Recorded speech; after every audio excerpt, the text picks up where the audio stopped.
Hello, everybody, and welcome to this 7th episode of the MH&R conference. I can't believe we're already on number 7, and it's another really exciting night. We're going to be talking about mental health education, and we have an absolutely stellar panel lined up for you. I think it's going to be quite an exciting one. So don't forget, you've got the option to watch the videos, and then obviously to see this conversation that we're going to have. You're also able to join in tonight as well. So I'll just hand you over to Vanessa, and she can explain how you can participate. Thank you, Nikki.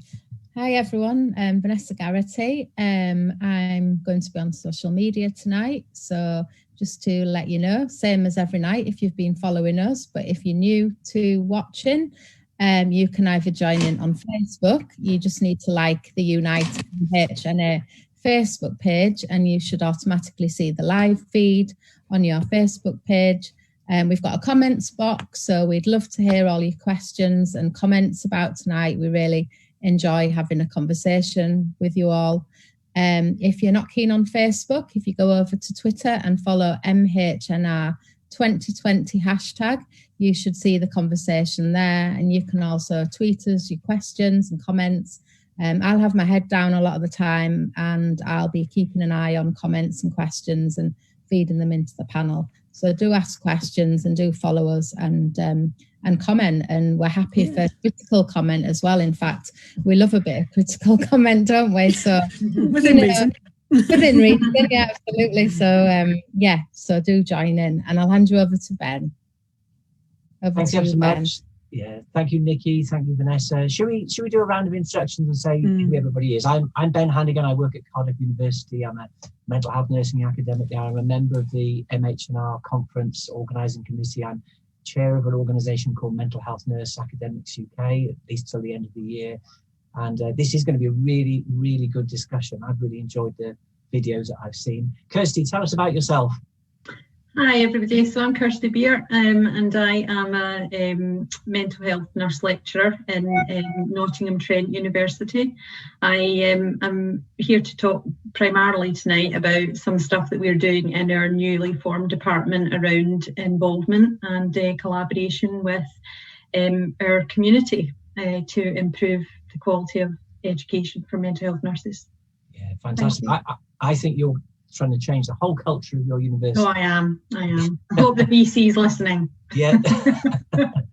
If not, you can point the video in his direction after. Yeah. So it'd be great to hear you talk more about that for sure. Then Vanessa, tell us about where you work and what you've been up to. Hi, I'm Vanessa Garrity and I'm a lecturer in mental health nursing at Northumbria University. And I'm here with my colleague, Michelle, who will introduce herself in a minute, to talk about our module, which was looking at discovery and recovery, and kind of exploring that a little bit with third sector organisations and working in a co-productive way with some of our mental health service users. Fantastic, thank you. And Michelle?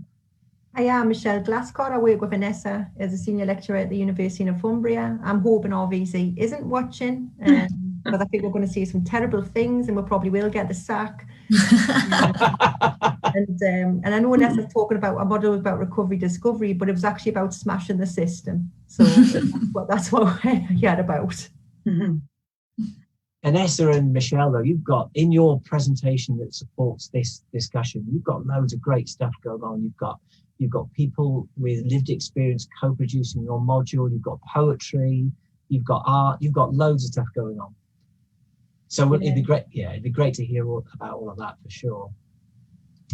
And Nikki S. We've got 2 Nikkis tonight on our panel, haven't we? Nikki. Hi everyone. I'm Nikki Sambani. I'm a lecturer in mental health nursing at Keele University, and I'm a professional lead there. And I'm also a PhD candidate.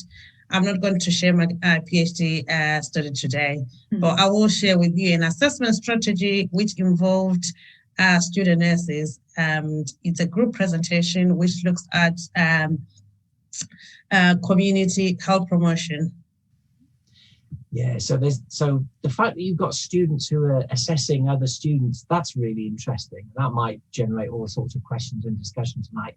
The other thing I think, Nikki, that's really interesting that might come up in our conversation, people might ask questions about, is that you've got mental health nurses or mental health nursing students and students of other fields of nursing all working together on kind of population health, community health promotion work. And I think that's really interesting too. And maybe isn't something that mental health nurses do all that much of. So we'll see where we go.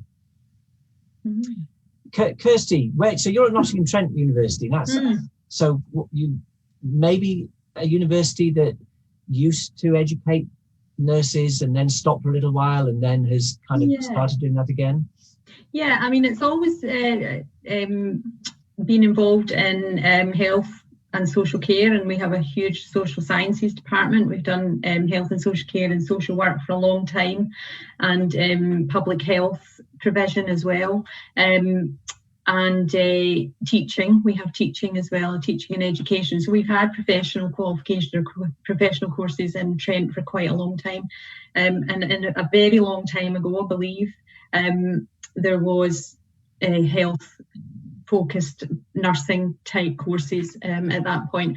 But a couple of years ago, the new Vice Chancellor, who by coincidence is a social worker, came with a kind of very clear idea that we needed to kind of get back into that field, get back into the health field. And we started to work closely with local trusts to develop CPD type work and courses. And at that point, this agenda that I'm kind of focusing on today or tonight is around collaboration. We integrated that into new courses that we developed so that people without qualifications, so there was entry criteria that meant that people with lived experience can be on the courses, can access the courses and also be part of the teaching. But then we moved on to start doing undergraduate teaching as well, and we're now a new department headed up by Anne Felton, who a lot of people watching I'm sure will know, and we are starting undergraduate nursing. We have been over the last year, and we've got the new lot starting in a week. So we're kind of looking forward to that. But no, we're really excited about it. It's really exciting place to be because we're starting from the very beginning. Yeah. Well, good luck with your first group of students for sure. I hadn't realised actually that it was that new. The enterprise. Yes. Well, we've had nursing associates. We had our first intake of nursing associates, and paramedicine started a couple of months ago. So we've been doing others, and we've been doing CPD stuff for a couple of years. So but it's just the BSc and the apprenticeships that are starting in a week or so. So I had a really strong sense when I was looking at viewing your presentation, Kirsty, that you are very keen. New department, new group of students, new program.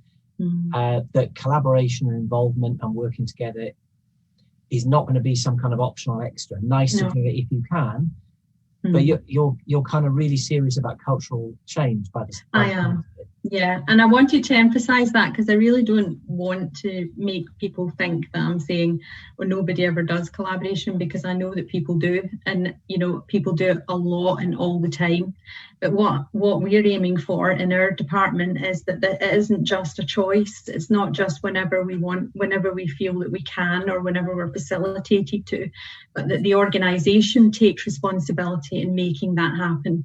And making sure that people with lived experience or service users are involved at a strategic level in developing policy and strategy and ways of working, not just in our department, but in the wider university system.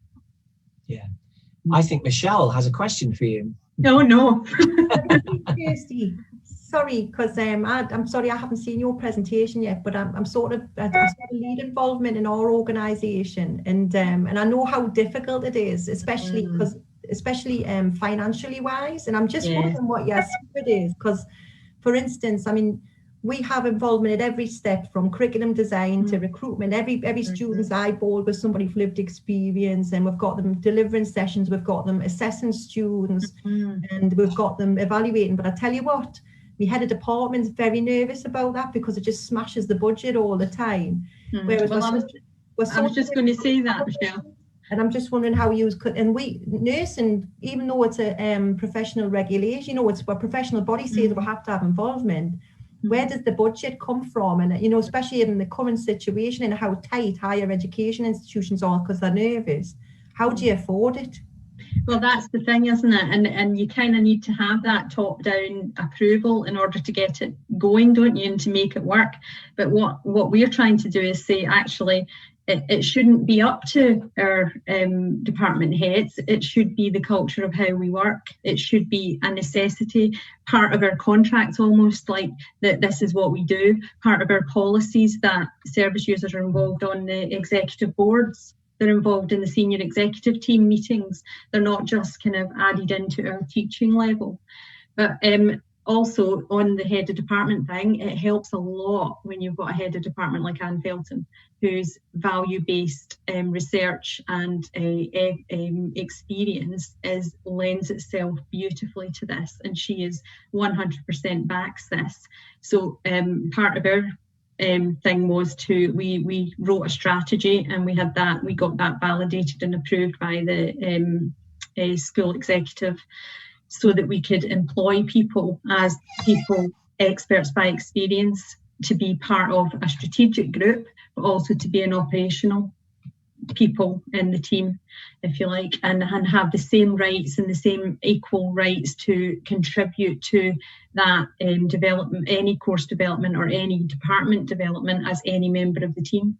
So, and she's also put away, Anne has very strategically ring-fenced finances for us to be able to do it as well, to kind of develop that. So it really does need somebody to do it who's committed to it just now. But if you have it as part of your culture, as part of what you do as a university, then we shouldn't have to go through that loophole. We shouldn't have to rely on having an Anne Felton as our head of department. Yeah. I think it seems like, Michelle, it's sessional, isn't it? We get people and we integrate them. But what I'm hearing from Kirsty is that these people are there as permanent members of staff and paid. That's what we're doing. Yeah, we're not there yet, unfortunately, but we are getting there. That's what we're going towards. Yeah. Yeah. Full integration. Next step, Michelle. Tell us about what you've been. Tell us about what you've been doing in Northumbria, Vanessa and Michelle, because you've got a great presentation where and you're really upfront and very honest about being quite worried about how your external examiner might think about your module, so that they like what you were doing and you work with them to develop the module, and you've had great evaluations from the students too, didn't you? And then you've got all these wonderful kind of slides where you show the artwork that students were involved in. And I mean, that's just so creative. Tell us what you did. It was why were you worried about it? Because to be honest, the module is utterly crackers, and it's completely different from, and that the reason why we did it was because we were worried about how manualized, dictated, structured, generically focused nurse education had become, and where was the human interactions, the relationship that we know. It's the relationship that makes, encourages growth and development. It's not 6 sessions of whatever. And we were worried that the students, especially in clinical practice, they were being bombarded with diagnosis-led clinical approaches to human suffering and conditions. And we were worried sick about that. So we decided to do something about it. And I suppose we sort of were very quiet about it to the rest of the university and didn't tell them, and just thought, well, we'll see what happens. And if we get wrong, we get wrong. But at least we've had one run of it. And as I said, the only thing is because people are on Twitter, they started tweeting photos of things like going to the army studio and doing clay models. And of course, there was a couple of silly things that everybody did. It's the first thing I did. And then when we had the drama, we had people with lived experience who run a drama program, an accredited drama program, come in and turn the students inside out, really, with they had to put on an own production of what their understanding of what recovery was, and they did it. And then next thing you know, we had them all doing spoken word, and it really pushed them, and they were uncomfortable, and they were complaining, this isn't for me, I shouldn't have to do it. But every one of them, apart from one, we had one, and of course you focus on that, but every one of the students talked about how they felt like they'd really grown over the period of that module, how it was the best module that they did, that they were going to take it into practice, that it changed. It really changed. It was like a transformative experience for them. I mean, we only ever, in nursing now, you only ever see people when they're the very most ill. You don't actually, because care has been cut back so much, it's only when they're so acutely unwell. So you forget that these people are strong, powerful warriors who get up, get their kids sorted, have their own mental health issues, go to work, but you only ever see them when they're not doing that. So we tipped this right on the head and had people with lived experience coming in and delivering the session. So put that in your pipe and smoke it. You know, these people aren't vulnerable. These people are warriors. That is a passionate description of what you've done. Vanessa, anything you want to add to that? I think it was just about trying to help the students to re-engage with creativity and their love and the passion for mental health nursing. It was, they got bogged down. It was year 3, you know, like Michelle said, it was very diagnostic orientated. We were concerned that they were kind of losing sight of that they could be creative, and they were quite scared about the fact that, you know, was it all right to work outside of their realms, or did they need permission to do so? And it was like, well, nobody tells you how to be mental health with that individual in that context in any given moment. So think outside the box. What is it that's going to allow you, you know, to engage with this person in a particular way? It was quite interesting because people were saying, well, I'm not interested in poetry. And I was like, well, it's not all about you, is it? I'm like, well, it's not. It's like, if you dismiss poetry because you don't like it, then you are potentially, you're not allowing the person to engage with something that might really work for them. And they're like, oh, I never thought about it like that before. So it was just really pushing, you know, you have to be uncomfortable. You really do have to be uncomfortable. And it was like that. We emulated that and with the assessment, and we wanted it to be experiential. So the assessment process, was a 20-minute presentation using a medium of their choice, be it poetry or anything, music, be it dance, whatever they fancied, as long as they could back that up with the literature, to demonstrate what their understanding of recovery and discovery was, and how they were going to then take that into practice, given that there might be resistance. So they were really uncomfortable with it. But a lot of the students were.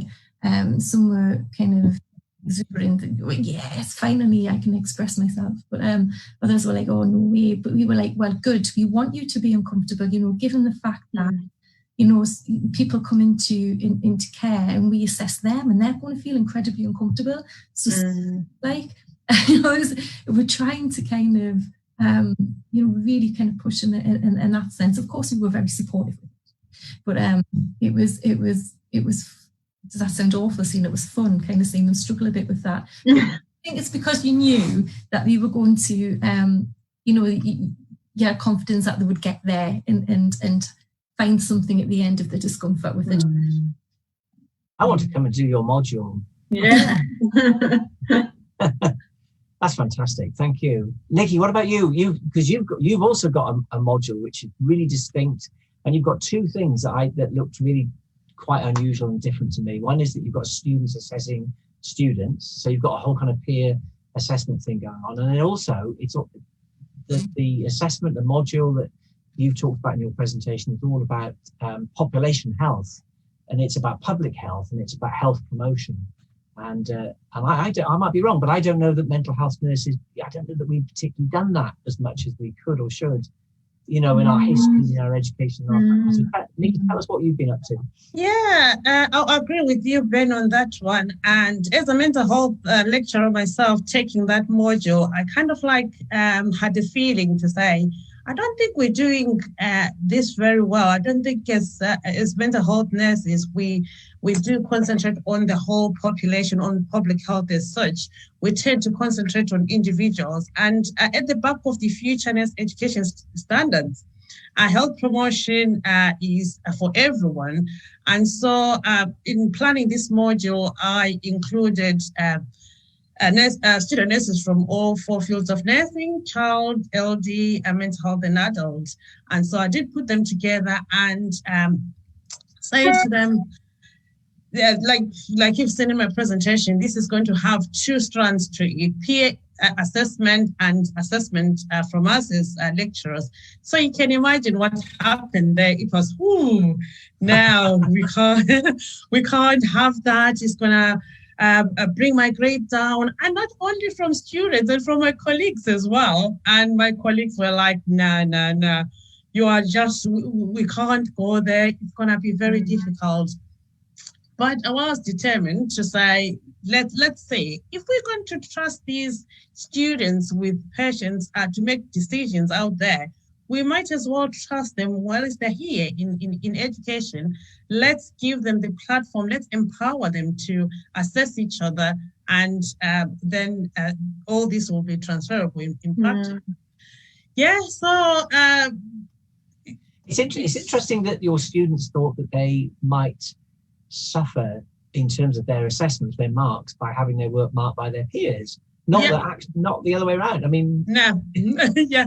But it was very funny in the end to say it was actually the opposite. In the end, they actually enjoyed the module, and they even said, I didn't think I would say I enjoyed this. And what they did was, because I planned practice a time within the timetable, so it was all there. And in terms of what they were being assessed on, assessing each other on was very clear. So they had this form where they were where they could see, and the groups were arranged or put together in their first week of the module, so they knew who their group mates were, and they gave them time to get to know each other because they were from different fields. And like I say, when I said you'll be working together, how am I going to know who's who? We don't know each other, and all those things. It did bring a lot of anxiety, and not only to students, but to myself as well. There were so many times where I questioned myself, am I really sure about what I'm doing here? But yes, like I said, I was very determined to try it. And so given that that time within the timetable, so they could come together and decide like what public health issue they were focusing on. And it was, I allowed them to choose anywhere within the country. And some looked at alcohol in maybe student-led, in student populations. So like in student towns. So they looked at alcohol, and I asked them to compare with Stoke-on-Trent. So that was very interesting. And as well, they looked at that nationally and globally as well. So that was one of the things. So like I mentioned in my presentation, one very interesting one was a group that looked at London, and they looked at carbon emission in London. And so it was very, very interesting to them to say, so this is how it's like in London, and this is how it's like in Stoke-on-Trent. So going through that, and the fact that they were all mixed from different fields, I found they were learning a lot from each other. And they were saying, they were asking each other questions like, so in mental health, how would you deal with this? And the impact and all those things. So I found in the end, it was a very successful module. Yeah, sounds excellent. I want to do your module too. Yeah. Nikki and Vanessa, have we got, how are we doing on the questions and comments on social media? Yeah, we've got a lot of positive comments rather than questions. Just saying how great the modules sound. People are asking whether you're likely to offer the modules as sort of CPD opportunities for people externally. So a few comments on that, which is great.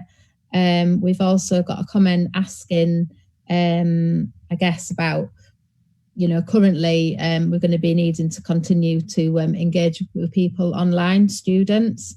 What are your top tips for student engagement? And that's not directed at anyone in particular, that's to the panel generally. Do you want me to? I don't think there are any other specific questions. I think apart from that, they're all just comments really. There's also another comment to say that I've always believed in relationships, not diagnosis, so supporting what people are saying. And yeah, the ones about CPD and just general positivity about the modules and things we're talking about tonight, which is great. I think there's a lot of people trying to get on your courses now, which is nice. Oh, yeah. Something I'd like the panel to think about, and maybe have a discussion on, is we've obviously just had new education standards, and we're pretty much as a group of colleagues rolling them out in different forms. And there's been, what's the word I'm looking for? Some controversy about them maybe being a lot more generic than they have been in the past, and how mental health professionals and people who want to really look at supporting students to become the best nurses they can be in terms of mental health. What your thoughts are on that, and how you're responding to the new expectations. Anyone can have a go at that. Yeah, I absolutely hate them. They turn me stomach. I can't stand the new nursing standards and where it leaves mental health nurse, and this whole parody of esteem nonsense. It's just completely paradoxical to what the new nursing standards are. You know, can you say what you mean, Michelle? Yeah, annexes. You know, annexes get mental health gets a tiny little mention in the annexes and communication. Where's the rest of it? We've got mental health nurses having to do chest auscultations. I mean, I can't even say the word, right? But how often are they going to be doing all of this stuff in practice? But it also, what it's done, because it's so massive, the amount of generic standards, the art, the beauty, the relationship, the nuances of looking at what power is and othering and stuff like that's all being squished right out. So the happiness of mental health nursing and the beauty of it, the art of it's all gone in favour of bloody venipuncture. Sorry, I've sworn, but it's I'm absolutely terrified, and Does it make it more difficult, Michelle and Vanessa, to offer modules like the one that you have developed and you've talked about in your presentation? It's gone, Ben. Oh no. It's gone. Has it gone? Because of the new nursing standards, there's no space for it. And it's a shame, because it was the most well-regarded of all the modules, you know. And we covered the very essential part of, you know, if you pick up, you know, the power of psychiatry, or, you know, some of the traditional like Barker books on mental health nursing, that's what our module was. And there isn't space for it anymore. We've had to space it out. You know, across you talked about blended learning before, and online learning. Again, how do you talk about the nuances of trauma and childhood sexual abuse whilst you've got blank screens looking at you? It's just, you know, I can't check out whether somebody's been impacted by that or what they understand of it. It's I'm really concerned, so much so that I'm going back to practice before Christmas. I would say I'm lucky in a way, because I was part of the planning of the curriculum with the future-ness education standards. So what I tried to push for is to make sure that we don't lose our fieldness, we don't lose being mental health nurses in this whole new structure of the future-ness.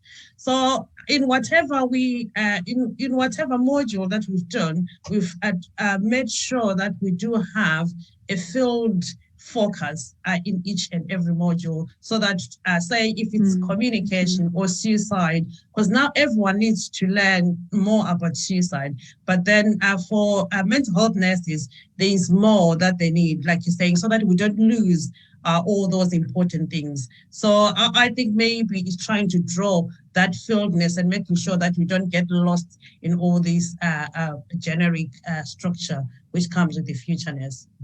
And maybe it's really important having a strong mental health nurse like you, Nikki, who's kind of arguing for that in a department, for example. I think it's really important to make sure things aren't just given lip service, and I'm finding that massively, and I am going to have to pick up on the suicide thing here. It is a passion of mine, and it took a long time and a lot of fighting I say fighting in the loosest term, but in a passionate way to ensure that suicide and self-harm was put on the nursing, on the NMC standards, because before it wasn't. the argument being, how can it be it's just mental health nurses that need to know about suicide and self-harm? It has to be all nurses. But I'm finding that the reception of that is it changes dramatically depending on who you talk to. Obviously, mental health colleagues accept that has to stay, and we do a lot of, like you say, in-depth work, perhaps scaffolding it through the 3 years. It doesn't always land well with other colleagues, and I think that comes down to the subject in fear. It wasn't usually our bag. It's impressing upon them something new. It's challenging perhaps the way that what they think about their field of nursing or whatever. So it's not, and I appreciate it's not as simple as saying, we must look at this. It's much wider than that and broader than that. But I worry that it's a tick box exercise, and we'll do the minimum, which might be the zero suicide 15-minute training, and that's it. But that doesn't tell you or support you to learn how to have conversations about suicide, which is key. So you start teasing it apart, it becomes incredibly complex. I wonder if part of the answer to this sort of generic approach to undergraduate training is that we specialise people in post-registration situations. I think I kind of trained when I was employed by the NHS, and I did half of my training was in adult care, if you like. So there was a sort of a balance between it, and I think that's missing from what we do now.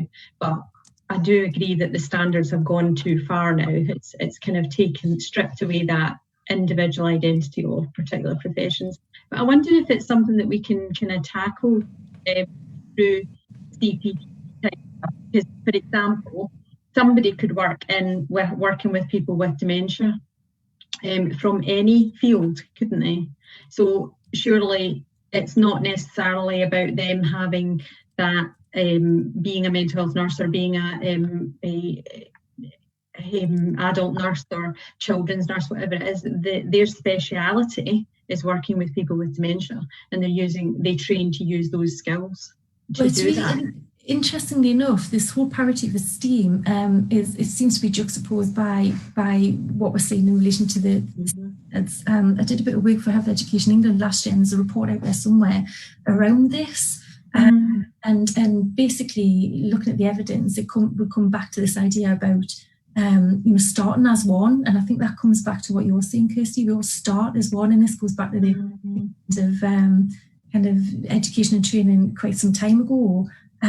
Start as one, so we don't automatically go into fields and have a tribe mentality and identity and start setting ourselves off. But we look at the individual as a whole, and at all of us as one, and then maybe gradually work towards what I think you're talking about specialising.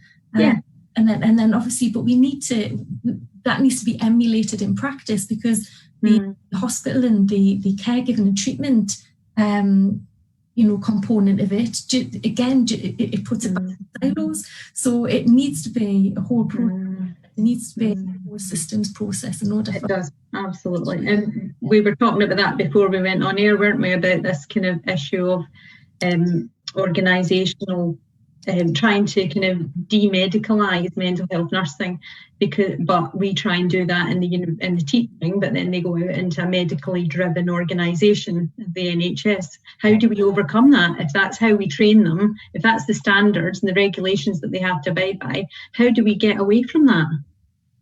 I don't know that we can really, can we? That is a good question. Well, ways into it though, aren't there? So what we've done is we've snuck in the back door by insisting that all students have mental health awareness training for their own well-being. And that's a really good way, I think, of opening up those doors that a lot of professions just shut down, particularly some of the other fields, because we had this problem before when it's all parity of esteem, and people say, so you want to take my lot for a day to give them venipuncture, and then you want me to teach your students mental health in an hour and a half. I know. So I think there's something around the fact that now we're actually able to talk about, we have high suicide rates for nurses. We have, suicide clusters for students sometimes. We are talking much more about public well-being when we're talking about things like the loneliness agenda. We're talking about, how COVID has impacted people with anxiety and depression.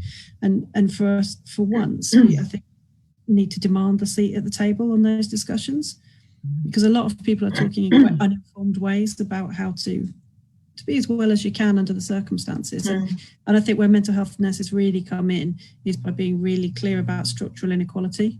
There's a lot to be said. I was just going to say, Nikki, I completely echo that. And I think, the bottom line, even if you take the easy figures of 4 in every 10, or one in every 4 people have mental health, it's normal.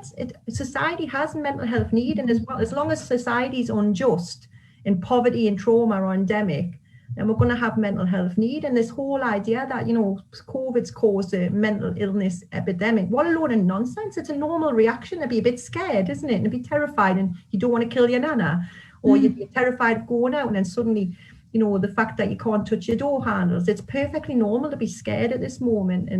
And when you lose your job, to be depressed and poor and hungry, and have your physical health impacted. So it goes back to the point that we can't, as mental health nurses, we can't divorce ourselves from the public health issues. COVID is a typical example. We can't divorce ourselves from that, because it does have direct impact on, we've had anxiety, depression, people are losing their jobs, and it's got an impact on existing mental health problems. So really, I think it's important that we, as mental health nurses, work on public health issues and make it our priority. I do understand the issue of having different fields, but then I think also it's an opportunity for that collaboration and not a tick box, and making sure that, because if students are to choose a public health issue, it's a public health issue. If they were to choose COVID, it doesn't matter whether they are from adult nursing or child nursing, from whichever field. So really it is important, as much as the standards are very generic, maybe it's up to us as well as educators to make sure that we are working with them in a very informative and structured and sensible way. Absolutely. Before we come to Vanessa, we've had a few more questions in. I wonder if we could just think about the fact one of the things that links all your fantastic work together is co-production. So you all have elements of co-production in your work. I wondered if you could just say a little bit more about what it is, so that people understand. Just a nice description of what it is you're doing and why it's important. And then we'll come over to Vanessa for some questions, because we're heading towards the end. It's gone really fast. I don't mind starting, because co-production is everything that we do. It's and that's been difficult because it's not. I think coming from a clinical background, I'm so used to it, and then coming in AGI, it isn't as widespread as what I thought it would be. But what we have done is we've managed to change hearts and minds by having brilliant involvement and people being astounded by it and loving it and wanting more of it. So for our module, we right from the beginning, when we had the idea we're going to do something different, we immediately invited we call them educators by experience rather than experts by experience. The reason being is people didn't want to be called an expert. I don't want to be called an expert in anything, and so they changed it. So the folk themselves said, can we be called educators by experience? But so they were involved we got in a room together with people with lived experience, but also people from the third sector, because they're just brilliant, aren't they? They think just really differently. It's almost like what I'd like to be mental health nurse and to be focused on is relationships. But so we sat in the room and just threw ideas together, and that's why we were worried, weren't we? Because when somebody came up with, through a medium of your choice, talk about what recovery is, I thought, oh, we've gone well off here. But it worked okay. So everybody was sat at the table. We created every one of the sessions together and we delivered them together. And then when it come to the assessment, we actually had one academic and one person with lived experience who'd been involved in the module doing the assessment together. And then they also involved in the evaluation. So there wasn't any bits that they weren't involved in. And I blew our budget. I'm not shocked to hear that, Michelle, I have to say. Nothing about that shocks or surprises me. I wonder if any of you guys could just explain to anyone who's listening, perhaps doesn't know, what co-production is. So I think it's a bit of a difficult term, isn't it? Because I think people have different interpretations of it. My understanding of it was very sharply put right when I spoke to people who were people from service user advocacy groups. Like, we have a very strong service user advocacy group in mental health, don't we? So there's always people that we can talk to about these things, and the people that I've talked to define it as not just them being involved on a day-to-day basis and us getting them involved as much as we can on an operational level, but that they need to be part of the organisation. And that's what's led to my work and our work within our department. It's about saying that it's co-production isn't actually possible unless somebody of that from that background is in a senior influential position. And then that brings up the problem of, is that ever going to happen when we're talking about a business? Because of course universities are businesses, aren't they? They're there to kind of function as a profitable business. So is that ever going to happen? Are we ever going to get that stage where people actually are part of the infrastructure of the organisation to achieve pure co-production? I think I think co-production, from my perspective, is working with the students to come up with this overall mark. So it's giving them an opportunity to be part of an assessment, which is very nerving, and of which we don't trust our students maybe at times to say, would they all give each other 10 out of 10? But no, they didn't. They actually sat down, and I gave them an opportunity one afternoon to say, you sit there, and when they are evaluating you or assessing you, you should be part of the conversation. And if they give you 5 out of 10, you should be able to defend yourself and say, I can't have 5 because this is what I've done. So to me, that was very important, and they did that. And I was expecting, after that afternoon, I was expecting loads and loads of students or emails coming through to say, I haven't been marked fairly, but there was none. So to me, that really worked. So that a very good way of co-production for me, because we had our own part, which was up to 90% of the total mark, and the students contributed or marked each other on the 10%. Mm-hmm. Brilliant. I wonder if we could go Vanessa now for a lot of last batch of questions. I think your microphone's off. Did this last night, didn't I? So I'm trying to cover up the background noise upstairs, but then I forget to switch it back on. So none of mine, they're not really questions as such, they're more comments, but I think that's quite positive because there's a lot of sort of validation and agreement with everything that's been said tonight. So lots of people still talking about your module, lots of people calling you inspirational in terms of what you're doing and how the work you've been doing needs to be rolled out in other areas as well. And that's really coming across. There's a comment about suicide prevention, which is saying that interesting that physical ill health is known to be a risk factor, but it's not usually covered generically. So I think that's quite a striking comment. And then other than that, yeah, it's mainly just positive comments really about what you've all been talking about. Brilliant. So I think as we're almost at 7:45, should we maybe invite everybody just to offer some concluding thoughts, some closing words? Yeah. Kirsty, what about you? What would your closing thoughts be? Well, it's just great to be able to talk with people of like-mindedness, isn't it? And be able to kind of accept that or kind of be reassured, if you like, that there's people out there who are thinking in the same sort of way, especially in this COVID world of us all sitting in a little room looking at a screen. It's quite nice to be able to talk and hear that people out there are listening and think that what we're saying is a semblance of sense to it. So yeah for collaboration. That's what I say.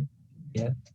And good luck to you with your ideas for, big cultural change in your university. Thank you. Vanessa, how about you? I'm thinking just in the vein of co-production and following on what was said before, people who have difficulty and problems with living breathe life into the courses and the module. We wouldn't be doing what we're doing if it wasn't, unfortunately, for people having problems of living. And they keep it real. They keep it so real. I say keep it real. I'm going to end on that one. Michelle? I suppose, what last spoke, but do you know just the other thing about co-production, right, and working with people with experiences, it actually allowed the students to acknowledge and talk openly about their own challenges. The bottom line is that probably about 60 to 80% of our students have their own lived experience of mental health issues. And it's this whole idea that there's a them and us, there's this binary, you're either sane or insane, and it's an absolute load of nonsense, isn't it? And I think what I like about co-production, it allows us all to be us together. Thank you. Nikki? Yeah, I would say it's been great to hear from all you guys. Your presentations were amazing. But what I want to leave today is that it's important for us as mental health nurses to look at health promotion, because it is also our problem with COVID. So I'm expecting that this year some students will pick COVID and we'll see how that goes. And also for us as educators to trust our students and empower them. They can actually take part in assessments. Yeah, excellent. Yeah. And Nikki, Elle? Absolutely. Just in terms of co-production, just giving some name checks to people who joined in tonight and asked questions and were so generous with their comments. And I think you guys, when you look at what people are saying about you, for the first time, anyone looking on Twitter is going to be pleased when they see what people are saying about them. That's lovely. So Niccolo, thank you. Nikki Haley, Julie Longson, Glue Bastoff, Helen Keogh, all those people that have just raised questions. Apologies if I missed anybody out, and joined in tonight, because that's what we're trying to do, isn't it? Create this kind of community of learning. So absolutely check out people's videos, see the work that people are doing, be inspired by it, and I think that's what's really coming across tonight. People feel really positive, and that's lovely. Thank you very much. What a panel. What a panel. Yeah. Vanessa, have you got any closing thoughts before we all wend our way? Yeah, just what's already been said, really. I mean, obviously, I'm really passionate about the arts myself. I'm doing an English degree at the moment. I set up Social Library, which is about bringing together the mental health community and the arts community. It's got quite good engagement on Facebook, and I would say that for me it's about the interdisciplinary learning, because sometimes mental health nursing can be quite institutionalized, and where I learn is when I'm talking to a drama teacher or an artist or a poet. And I think that sometimes if we can't change the system from within, we can change it from the outside in, and that's what I'm all about, really. And it's just really great because you're totally on the same page as me with everything that I've heard tonight, and it's just great to hear that. And as Nikki has said, the fact that people are engaging in this conversation so positive, to me says that there's a lot of appetite for this out there as well, whether or not it's working within the system or not. So just got to keep going with it, really, in any way we can, I think. So thank you. I've learnt loads as always, and it's been great, and it's just gone too quick. I could have talked for a lot longer, really. So yeah, thank you, everybody. I agree with that. It has gone too quickly, isn't it? I've learnt loads. I love all the creativity that's been talked about. Yeah, me too. Shared Brilliant. This evening. Yeah, it's really, really, really good. And I'm reminded, I didn't need reminding it, but how intensely interpersonal mental health nursing is. And I think that all the kind of discussion and the presentations that support the discussion are really, really clear and obvious reminders of that. So thanks for that. Really good. Loved it. Loved it. Excellent. Absolutely. So it just remains for us to say good night then. So good night, everybody. Take care. Bye. Thank you. Bye.